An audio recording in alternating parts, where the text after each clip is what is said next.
हिन वीडियो जे अंदरि पाण खे ॿ मसावातूं मिलियल आहिनि जीअं 3t प्लस 4g बराबरि आहे 6j। अहिड़े तरीक़े सां -6t प्लस g बराबरि आहे 6j। ॿिन्हिनि मसावातुनि जे अंदरि ॿ बदिलजंदड़ या वेरिएबल्स आहिनि, हिकिड़ो t ऐं ॿियो g।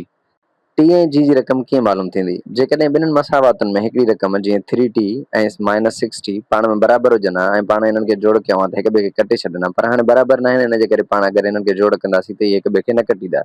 त पोइ अहिड़ो छा कजे जो इन्हनि खे पाण बराबरि करे सघूं, यानी हिकिड़ो टर्म जेको आहे उहो बराबरि थी वञे।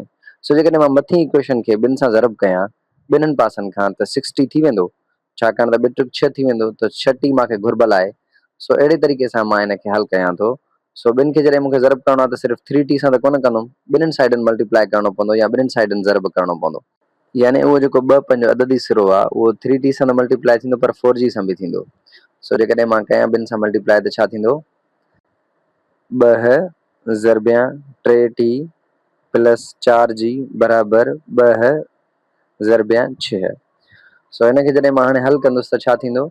ॿिनि खे जॾहिं ज़रब कंदुसि 3 सां त ॿिट 6t प्लस ॿिचोंक 8g बराबरि ॿिछिक 12। सो ॿिनि सां ज़रब जे नतीजे में हीअ जेकी इक्वेशन मिली इहा 3t प्लस 4g बराबरि 6 जे बराबरि आहे, छाकाणि त जॾहिं वरी मां ॿिन्हिनि साइडनि खे वंड कंदुमि त जवाबु साॻियो अची वेंदो। अचो त हाणे हिन ॿिन्हिनि इक्वेशन्स खे गॾाए करे रखूं। सो -6t प्लस g बराबरि 6j। सो हाणे सोचो त जेकॾहिं पाण हिननि ॿिनि इक्वेशन्स खे जोड़ कयूं त पंहिंजो नतीजो छा ईंदो?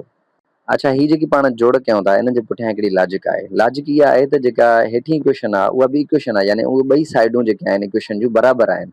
सो बराबरि में जेको वैल्यू आहे उहो ॿिन्हिनि साइडनि में मथीं इक्वेशन में जोड़ कयूं था, यानी जोड़ बि कयूं था त ॿिन्हिनि साइडनि में कयूं था न। सो पाण इहो करे सघूं था। सो अचो त हल था कयूं। 6t प्लस जो 6t माइनस जेके कैंसिल करे छॾिदो, छाकाणि त हिकिड़ो प्लस जो आहे ॿियो माइनस जो आहे। उन खां बाद में त पाण वटि जेकी ॿी रक़म आहे उहा आहे 8g प्लस g। सो 8g ऐं हिकिड़ी ॿी g घणा g थींदियूं? 9g, छाकाणि त ॿई पॉज़िटिव जी आहिनि ऐं 12 ऐं 6 पाण घणा थी वेंदा? 18। सो जेकॾहिं पाण ॿिन्हिनि साइडनि खे 9 सां वंड कयूं त 9 सां वंड थी वेंदो ऐं 9 जो खोड़ 18 ते घणा दफ़ा वेंदो? 2 दफ़ा। सो g बराबरि थी वेंदो 2 जे।